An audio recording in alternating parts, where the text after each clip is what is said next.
A new term and a new uniform for some students. At this school, it's face masks firmly on in corridors. But the big concern's what else might have slipped since these classrooms were last full. With education held up for 6 months, some want next year's exams delayed too, so students can catch up. The exams have changed. Certain subjects, will have less content, and that will help. The more time students get to study for those exams, the better. If we have more time to revise and more time to catch up with everything that we missed out on, I think the later exams would be a clever idea. It is something the government's studying as ministers also arrived for a fresh term. The Prime Minister's top advisor had smartened up for it, though the Defence Secretary had already forgotten the new rules. Handshakes definitely not allowed.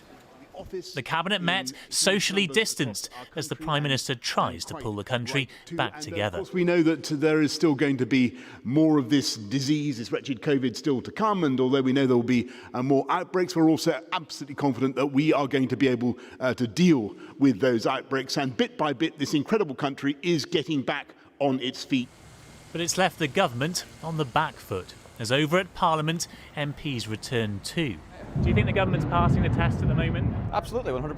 It's been a bit of a rough summer for the government, hasn't it? Do you know what? It's been tough for the entire country, but the key thing is we said we stand by them, and that is exactly what we've done. Numbers inside remain limited, but you could still count the critics as the Education Secretary apologised again for last year's exams. And I'm deeply sorry that those who have borne the brunt of it have been students themselves.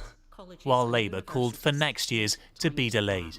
He must now take responsibility for ensuring that a summer of incompetence does not descend further into an autumn of disaster and dismay. This was something that we highlighted that we'd be doing. On the 2nd of July, Ofqual did a public consultation about potentially moving the exam dates back.